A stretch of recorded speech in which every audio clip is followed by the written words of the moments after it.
Acelera. Acelera, líder! Cruzeiro líder do Brasileirão. Assunto do vídeo de hoje, mas tem outros assuntos. Fluminense pós-Arias, o que será, hein? E o Vasco, nessa crise, jogador indo pro boliche. Agora entendemos. Tem que acabar. Isso tem que acabar. Jogador indo pra orla, almoçando com a família, indo pro boliche. Onde já se viu? Like do vídeo! Se inscreve, ativa o sininho, rumo a 380 mil inscritos por aqui. Deixa eu falar dessa semana maravilhosa da Golcase, hein? A melhor oportunidade para você aproveitar preços incríveis, descontos antes da Black Friday. Preços como os dessa semana, depois você só vai achar no fim do ano. Então, você não vai esperar o fim do ano, né? Promoção das capinhas continua. Você compra uma e leva duas. A gente tá mostrando aí capinhas dos principais clubes do Brasil. Então, você compra pra você, compra pra dar de presente. Tô mostrando as várias aí. Tem do Cruzeiro, né? Ó, a capinha do Cruzeiro pra você presentear, pra você. Capinha do líder, pô. Tem também, tem também. Além disso, nós temos a garrafa Fresh. A garrafa de 950 ml, que nesse momento está mais barata que a de 650, é só nesse mês, por menos de R$150. E tem do Cruzeiro, por exemplo, garrafa térmica do Cruzeiro, que você põe lá o seu nome, bonitona, linda, hein? Linda garrafa Fresh da Golcase, que mantém a sua bebida fria por 24 horas, quente por 12 horas. Ela é antiderrapante, então você que usa aí no treino, você que usa aí no trabalho, é a sua garrafa térmica preferida, é o xodó. Vai lá na Golcase, QR Code na tela, tem o meu cupom GOLJORGE, aproveita para pegar o desconto, mais desconto ainda com o meu cupom, ou então no link na descrição e no comentário fixado. golcase.com.br, parceira do canal. Vamos lá, vamos falar do Cruzeiro, momento muito aguardado neste canal, né? Por vocês, torcedores do Cruzeiro que me cobram há tanto tempo um vídeo dedicado a esse momento maravilhoso da Raposa, mas por mim também, ter a oportunidade de ter o Cruzeiro como assunto principal é muito legal. E é o Cruzeiro voltando a uma liderança de Campeonato Brasileiro depois de 11 anos. Ah, Jorge, bobagem, né? Pô, nós estamos na rodada 14 e o Cruzeiro está celebrando a liderança como se já fosse campeão de alguma coisa. Gente, é o que eu tenho dito muito aqui, por exemplo, sobre o Santos, né? Quando chegou o Neymar, torcedor fica com esperança. Cara, futebol é esperança. Futebol, e você precisa entender as dores de cada torcida. Passar pelo que o Cruzeiro passou nesse intervalo de tempo foi muito duro. O torcedor do Cruzeiro temeu pelo pior. O torcedor do Cruzeiro temia que o time ficasse ainda mais tempo do que ficou na segunda divisão. O Cruzeiro chegou a beirar, se aproximar, em um momento específico, claro, não foi uma tônica dos anos em que esteve na Série B, mas isso chegou a acontecer pontualmente, de zona de rebaixamento da Série B. O Cruzeiro ele foi dilapidado, o Cruzeiro foi implodido. Gente de dentro do Cruzeiro quase acabou com o clube. Claro que acabar é um termo muito forte. Uma instituição desse tamanho, com toda a história que tem, com o peso de marca que tem, com a torcida gigantesca que tem, ela não vai simplesmente deixar de existir. Mas é um processo de perda de relevância esportiva, e o Cruzeiro passou por esse processo, que muitas vezes demora anos para ser revertido. E surgiu uma luz no fim do túnel para o Cruzeiro, que foi o Projeto SAF. Eu sou absolutamente defensor, ferrenho defensor do Projeto SAF. Eu acho que é uma oportunidade de você salvar marcas que são importantes, instituições que dentro da sociedade brasileira ocupam, né, um papel importante, relevante, arrecadam. É uma oportunidade do governo receber o que não receberia, né? Você ter os cofres públicos abastecidos com um acordo, com um parcelamento de impostos, enfim, e a possibilidade dessa roda continuar girando e desse clube continuar gerando receita e arrecadação para os cofres públicos, é uma oportunidade para os credores, para quem trabalhou e ficou sem uma perspectiva de recebimento, ver o dinheiro cair na conta. Pô, beleza, agora tem um plano de pagamento, tem uma fila de credores, tem um negócio estruturado. Sou totalmente a favor e o Cruzeiro se beneficiou disso, né? E o Cruzeiro teve a felicidade, a sorte, enfim, use o termo que você quiser, de ter como o segundo mandatário nesse projeto SAF um cara ainda mais apaixonado pelo clube, que é o Pedrinho, ainda mais torcedor do clube e com uma capacidade de injetar recursos volumosos num espaço curto de tempo.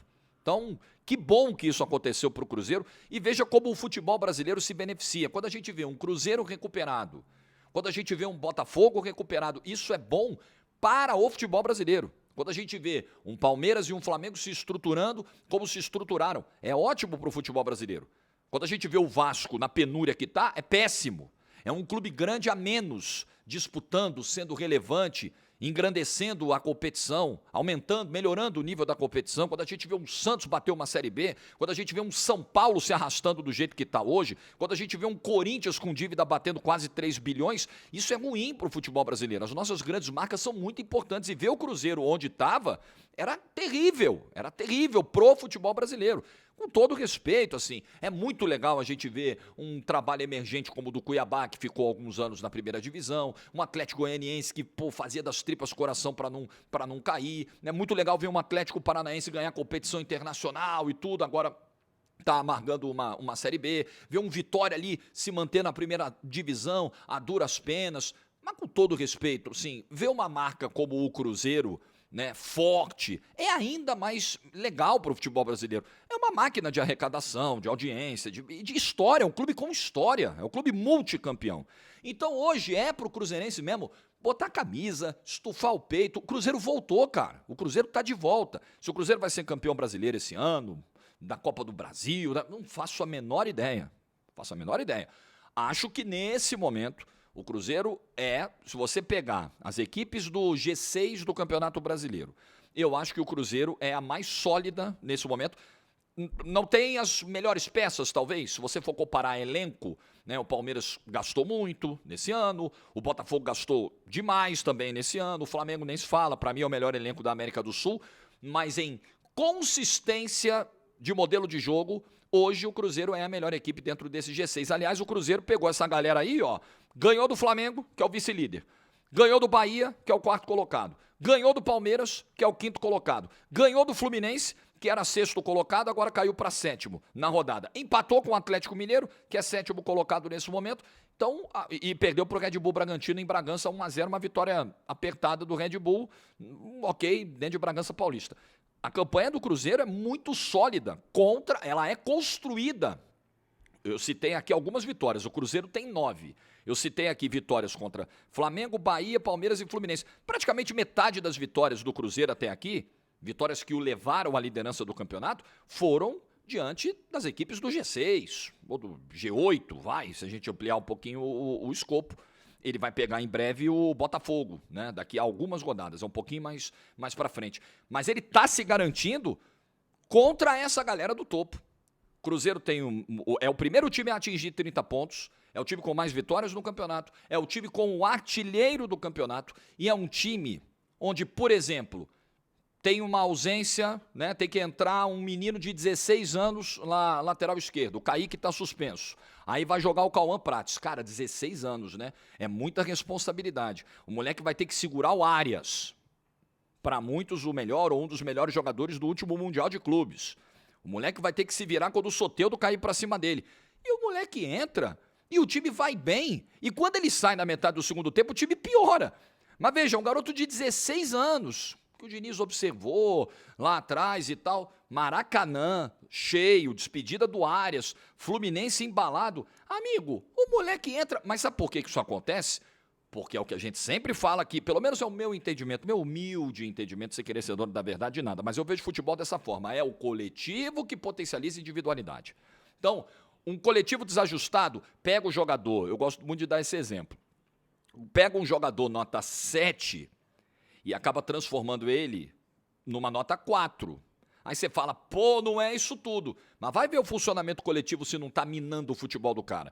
E um coletivo ajustado tem o poder de pegar um cara nota 4 e transformar em nota 7. Às vezes até mais do que 7. Você fala, caramba, eu nunca vi esse cara jogar isso tudo. Pois é, ele entrou num time encaixado, ele está escalado na função correta, ele está entendendo a proposta do treinador, o treinador está entendendo qual é a melhor faixa de campo para utilizá-lo, quais são as melhores atribuições, como você montar o time onde ele funcione melhor. E é isso.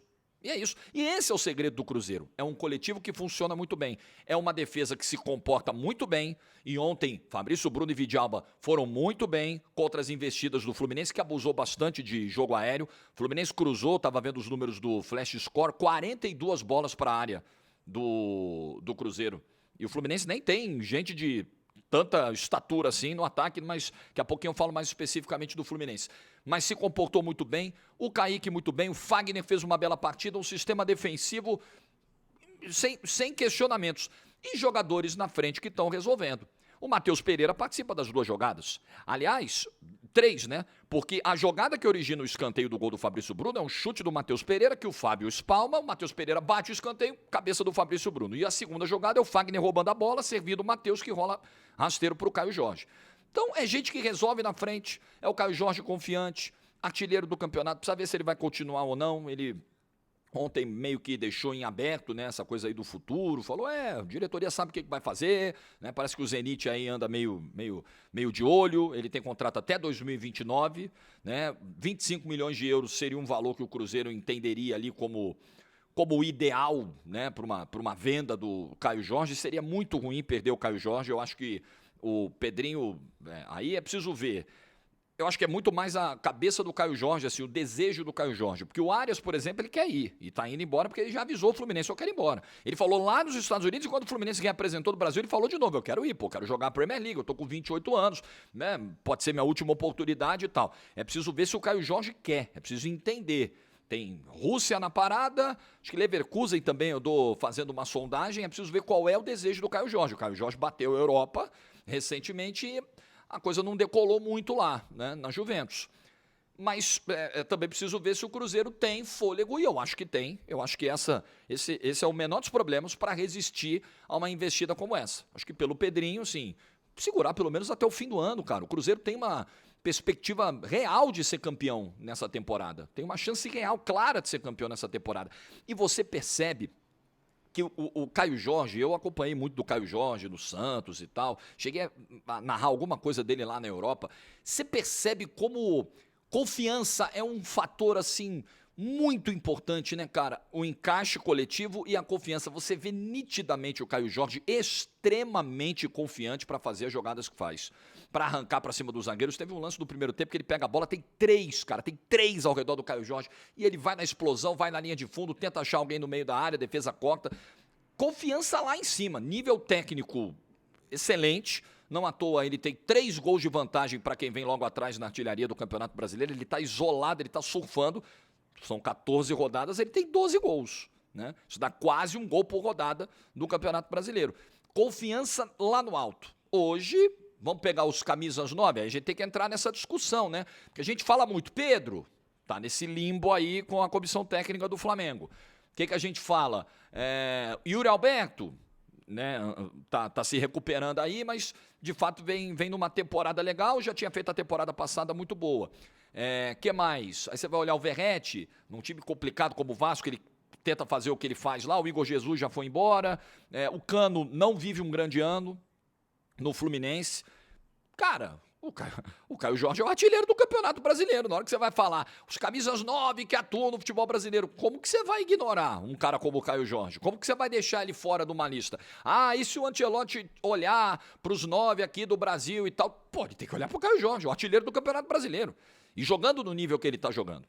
Então, é um Cruzeiro que se beneficia de um bom trabalho do Leonardo Jardim e de algo que eu já disse aqui em vídeos mais curtos, que é o respaldo. Nós precisamos sempre lembrar disso aqui. O respaldo que foi dado ao Leonardo Jardim. O Pedrinho, por ser relativamente novo nesse mercado do futebol, né, pegou o Cruzeiro agora, acho que num primeiro momento, né, foi ali numa leitura mais midiática dos acontecimentos, mais imediatista também e tal, e acho que em algum momento ele entendeu, eu preciso dar respaldo, eu preciso trazer um cara, confiar nesse cara, dar carta branca para esse cara e deixar um recado bem claro. O treinador é ele, as ideias que vão prevalecer serão as dele e se alguém não estiver satisfeito, não adianta que não vai ser ele que vai embora não. O insatisfeito é que vai. Isso é fundamental no futebol, isso é fundamental, porque a gente sabe como as coisas funcionam muitas vezes em futebol, em vestiário. E o Cruzeiro está colhendo os frutos disso também. Entregou o departamento de futebol, entregou a comissão técnica nas mãos de um cara competente que teve carta branca. Faz o que você tiver que fazer. Tem medalhão aí que precisa ir pro banco? Você vai botar o cara do banco. Pô, mas o cara ganha 3 pau de salário. Não interessa, a decisão é do treinador. Não, mas eu não vim aqui para ser reserva. Meu irmão, O treinador é que decide. Se você não estiver satisfeito, você segue o rumo. E acabou. E você não vê fogueira de vaidades, você não vê, né? Pô, mas e aí? Por que isso, por que aquilo? Quem chegou no microfone e falou, pô, não sei por que eu jogo, foi embora. O treinador não vai, vai você. Os incomodados que se mudem. Esse é o lema. O lema do Cruzeiro é esse. Os incomodados que se mudem. A chave do vestiário está na mão do Leonardo Jardim. Funcionou, né?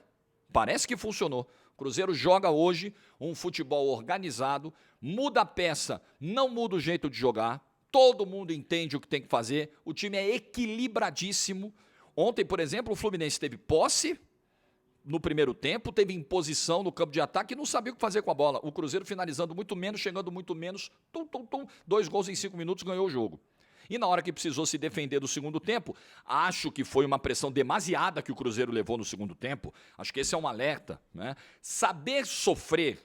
O que é o tal do saber sofrer? Você não vai conseguir em 90 minutos jogar na rotação máxima. Impossível. Você vai ter momentos de domínio, momentos que o jogo vai fugir da tua mão, né? Momentos de alternância, principalmente em duelos de equilíbrio, como um Cruzeiro e Fluminense. Nós não estamos falando de Cruzeiro e Patrocinense, com todo respeito. Estamos falando de um jogo de 2 grandes. Então, né? O jogo vai ter essa alternância.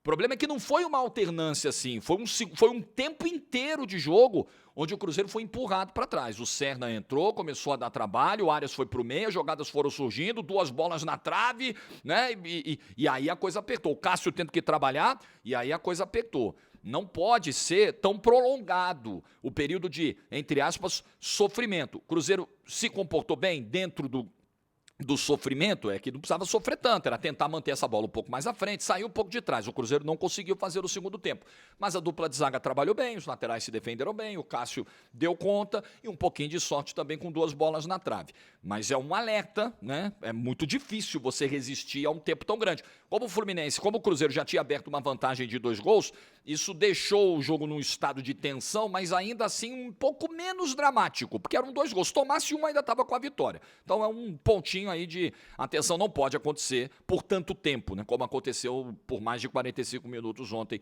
no segundo tempo. Mas é isso. O Cruzeiro nesse momento, e aí eu lembrei aqui que eu ia citar. Se você pegar a galera do G6, tá? Eu acho que o Flamengo hoje é um time com muitas peças, um ótimo treinador, uma proposta que me agrada muito, mas com muita dificuldade às vezes de converter em gols o domínio que tem diante de alguns adversários. O Palmeiras vive um momento instável, com alguns jogadores não rendendo, né? Principalmente o Vitor Roque, o Estevão foi embora, o Paulinho vai precisar operar agora, o Felipe Anderson a gente não sabe se vai dar certo, se ele vai entrar na direita, se ele vai ficar na esquerda. O momento do Palmeiras é um momento de incertezas na temporada, de um futebol inconstante. O Botafogo também, porque está trocando, né? O centroavante foi embora, o volante titular foi embora, chegou um treinador que nunca foi treinador, está ali dentro do G6, mas a gente também não sabe, sim. Né? O Bahia e o Cruzeiro hoje são mais certezas dentro desse G4, e o Cruzeiro com mais qualidade, a meu ver, do que o Bahia, e por isso lidera o Campeonato Brasileiro. Então o Cruzeiro é hoje a melhor equipe. Não estou nem avaliando aspecto técnico, de elenco, de valor de mercado, mas como equipe, futebol apresentado, solidez, é o mais sólido do G6 e não à toa é líder do Campeonato Brasileiro. Um grande trabalho do Leonardo Jardim, um grande momento da Raposa. Ganhar do Cruzeiro hoje tem que suar, porque hoje é um time muito bem armado, muito bem montado, não à toa tem 30 pontos no campeonato. Parabéns ao Cruzeiro, muito legal ver esse resgate desse gigante do futebol brasileiro que é o Cruzeiro. Não estamos falando de uma equipe qualquer, não. Deixa eu falar aqui do Fluminense. Fluminense ontem, como eu disse aqui, estava vendo os números do Flash Score, o Fluminense teve espantosos 42 cruzamentos, 27 deles no segundo tempo. E eu confesso para você que não entendi muito, sim, acho que era o Fluminense que tinha essa posse, né, ocupava o campo de ataque, mas né, não conseguia entrar tantas vezes na área. E aí, ou era o chute de fora, ou era o cruzamento, e também não tinha muito espaço para finalização de fora. Só que, pô, você vai cruzar 42 bolas para a área, você tem um cara com essa característica, o Cano tem 1,76. O Arias não tem nem 1,70. O Soteldo é mais baixinho ainda.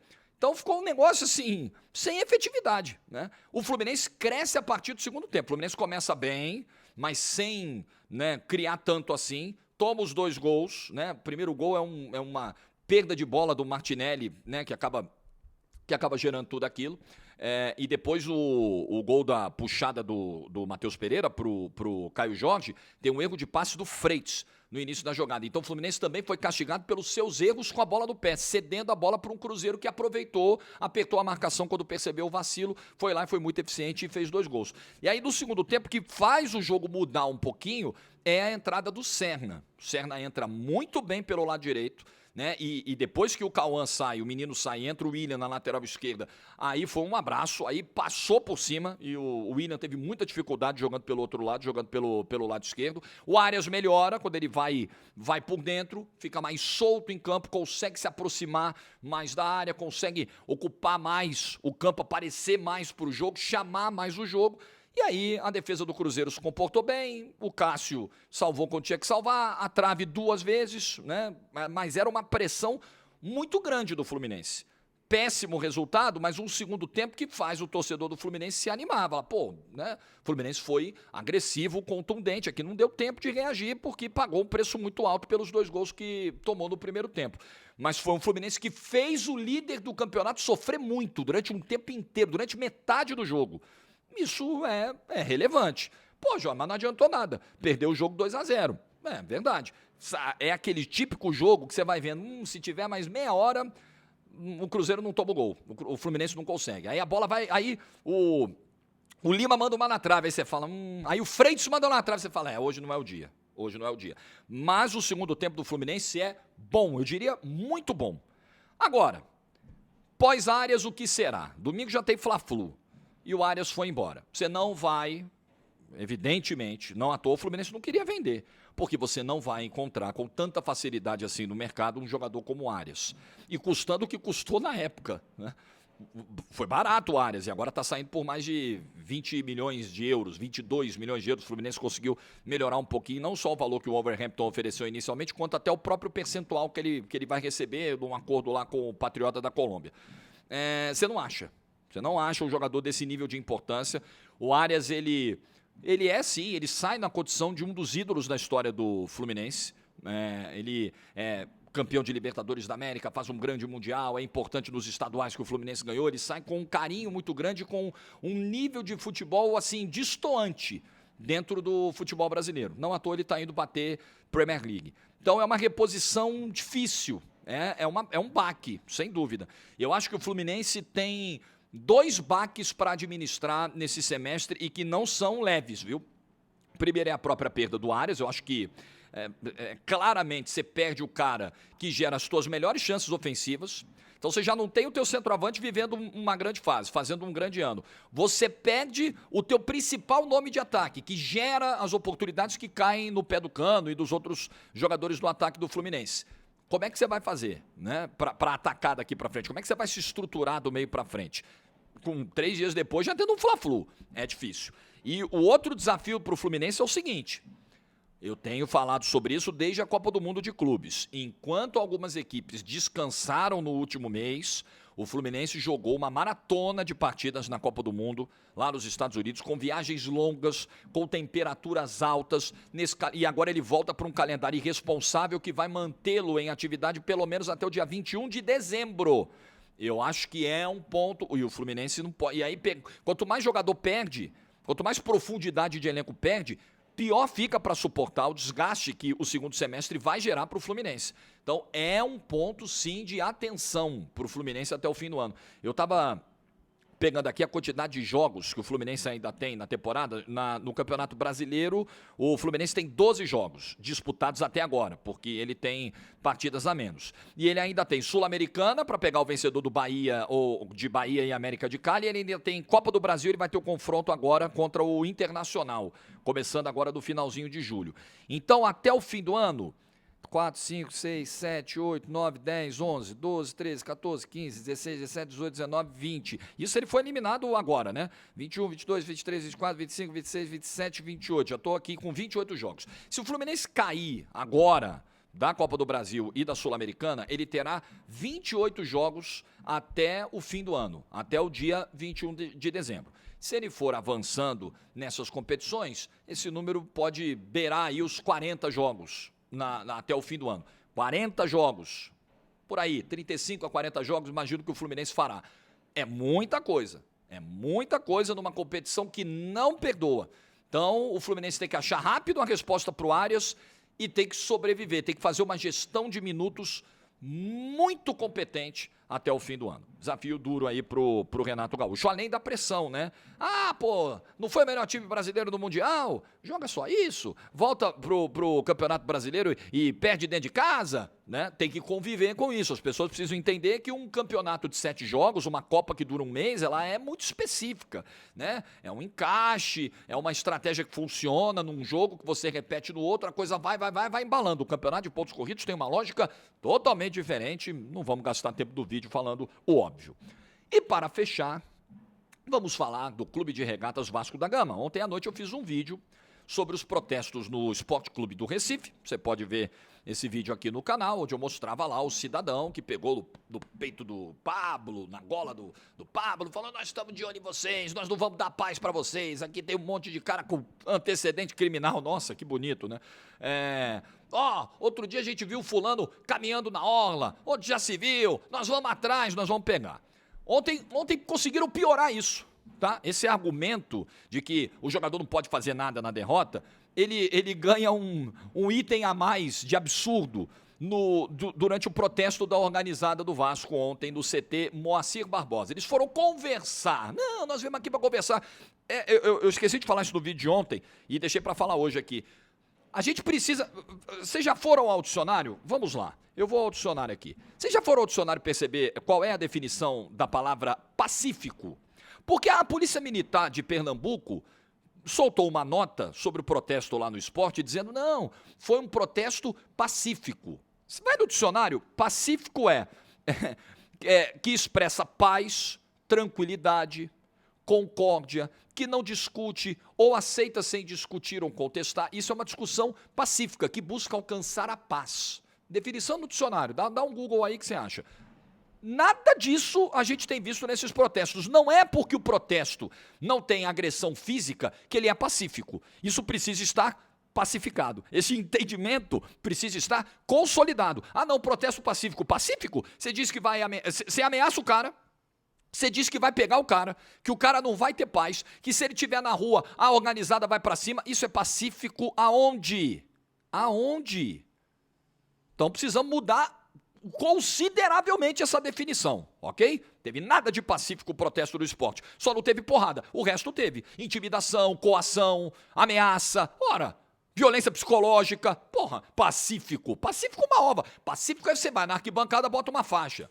Pacífico é time sem vergonha, queremos jogador. Isso é pacífico. Você tá lá, pagou teu ingresso, bonitinho, na arquibancada do seu lugar, agora do local de trabalho do cara, já começa por aí, é uma invasão ao local de trabalho. Quando que uma invasão ao local de trabalho é um negócio pacífico? Para, gente, pelo amor de Deus. Bom, aí ontem, no protesto da organizada do Vasco, lá no CT Moacir Barbosa, houve essa conversa com jogadores, com membros da diretoria. O Pedrinho foi lá, apareceu, falou com os caras, e aí o João Vitor, zagueiro, que faz uma temporada terrível, muito ruim, falei até sobre isso aqui no vídeo pós-goleada pro Del Valle. Ele foi acusado pelos organizados de debochar dos torcedores que o criticaram por fazer passeios com a família todos os dias e ir ao bolichezinho. Aí quando os caras falaram, ele perguntou assim: eu? Estão falando de mim? Aí os caras: é você mesmo, debochado, mete o pé, vagabundo. Então quer dizer, a gravíssima acusação imputada ao João Vitor, que é um zagueiro com sérias limitações, e é isso que as pessoas não entendem, ou fingem não entender, né? Porque tem gente de organizada que sabe exatamente o que está fazendo. As lideranças, deixa eu falar um negócio para vocês aí. As lideranças sabem o que elas estão fazendo. As lideranças sabem que isso não surte efeito nenhum. As lideranças sabem que o problema do João Vitor é limitação técnica. O problema do João Vitor é o fato do Vasco não ter dinheiro para trazer um jogador melhor. Vamos falar o português claro. Esse é o problema do João Vitor. O problema do João Vitor não é ir para o boliche com a família. Só que você tem que criar o argumento. Você tem que criar, né, uma justificativa para mostrar que você agora é o agente regulador da moralidade, do comportamento do jogador, que você tem a solução. Então você precisa se vender como alguém que é capaz de mudar os rumos de uma equipe de futebol na base da força, da marra, que é o que esses caras têm a oferecer. Mas eles sabem que não vai mudar nada. O presidente organizado, o líder, o grandão, ele sabe, mas ele joga pra galera, ele sabe que vai ter gente filmando, o camarada do esporte foi com um microfonezinho, porque ele já queria que isso fosse postado e reverberasse, todo mundo batesse palma pra ele, pô, esse é brabão, hein, esse me representa, eles sabem. O problema do João Vitor não é ir pro boliche, pelo amor de Deus. Só que aí é que tá. Alguns torcedores mais inflamados, e eu vou dizer o mesmo que disse ontem, você, torcedor do Vasco, tem todo motivo de estar revoltado, de estar de saco cheio da situação do Vasco, porque é um vexame atrás do outro. Você tem todo o direito de protestar e tudo mais. Agora, achar que o jogador, porque ganha muito bem e está jogando no seu time, o seu time está tomando pancada atrás de pancada, que esse cara não tem direito a sair com a família. Porque olha só, antigamente qual era a parada? Vamos caçar jogador na noite. Aí você tinha um argumento que era o seguinte, porra, se tem treino 9 da manhã e o camarada tá na balada 2 da manhã, ele não vai descansar, ele não vai render bem no treino, consequentemente ele não vai render no jogo. Pô, até aí, cara, acho que você não tem o direito de ir lá retirar o cara à força da balada. Mas até aí, a crítica, eu acho que faz sentido. Pô, beleza, na folga é uma coisa. Agora, horas antes de um treino, que você precisa dormir, porra, um treino te exige muito fisicamente, treino de força, um treino de velocidade, você precisa estar bem alimentado, dormir e tal, pra render. Pô, você criticar o camarada por isso, excelente, perfeito. Eu acho que faz sentido, temos um bom debate. Aí você ouve preparador físico, treinadores de futebol, né, vê a ciência, e emite a sua opinião. Agora o camarada... Porra, tem que. Aí não adianta ficar putinho, desculpa os palavrões, não adianta ficar chateadinho, ofendidinho com o João Vitor porque ele riu, porque tem que rir, irmão. Porra, quer dizer, ir no bolichezinho, eles falaram o bolichezinho, quer dizer que passear todo dia, eu passei com a minha família todo dia. Ainda bem que eu não sou jogador de futebol. Todo dia. Meu passeio é com a Paola e com a Carolina. A gente sai, vai no restaurante, aí vai na academia, a Carolina fica esperando a gente, aí vai no shopping, aí vai ver um filmezinho. É todo dia, tá? É praticamente todo dia. Que crime. Meu Deus do céu, que crime um jogador de futebol fazer isso. Então, a desculpa qual é, então? A desculpa é que o cara não pode ter vida. Se é na balada, se é na night, como falam no Rio... Tudo bem, mas e aqui? Aqui é sair com a família? Não pode. Ir pra orla? Não pode. Ir num restaurante? Não pode fazer nada. Eu vou usar a mesma lógica dos caras então e vou jogar pra eles. Então, se o cara não rende, se o cara tomou um prejuízo, uma derrota do campo, ele perde o direito de ter vida pessoal, quando a organizada toma apavoro da organizada rival, o presidente da organizada tem que ficar trancado em casa também, porra, porque é a mesma lógica. É a mesma lógica. Quando o dono de organizada, presidente de organizada é pego na estrada, tiram a roupa, tiram o documento, o cara é humilhado na rede social, já aconteceu, não já? Quando presidente de organizada tem objeto introduzido no traseiro e isso é filmado, isso vai para a rede social, a organizada tem que ficar toda em casa também, né? Porque, ó, puta vergonha. Para, porra! Ninguém faz isso. Ninguém faz isso na própria vida, mas quer fazer na dos outros. O problema agora é sair com família. Eu, enquanto tiver espaço para me colocar frontalmente contrário a essa cultura de que jogador porque ganha bem não tem direito a nada, farei. Eu não sou amigo de jogador nenhum, eu ganho muito menos do que qualquer jogador pé rapado aí, né, jogador bagre, como a galera chama, ganho muito menos, então não teria motivo nenhum para defender, além de uma consciência como cidadão. Qualquer trabalhador tem direito a férias, tem direito a descanso, tem direito a folga, tem direito a viver com a família, ganhando pouco ou ganhando muito, sendo exposto ou não sendo. Sou contrário, frontalmente contrário a essa cultura de que quanto mais você ganha, menos direitos você tem. Isso está errado e isso é perigoso. E além de tudo, é um discurso um tanto quanto invejoso também. Outro dia a gente pode até entrar nessa matéria mais a fundo. Bom, é o que eu penso. Bom almoço para você nessa sexta-feira. Like do vídeo se você ficou até o final. Juízo e tchau.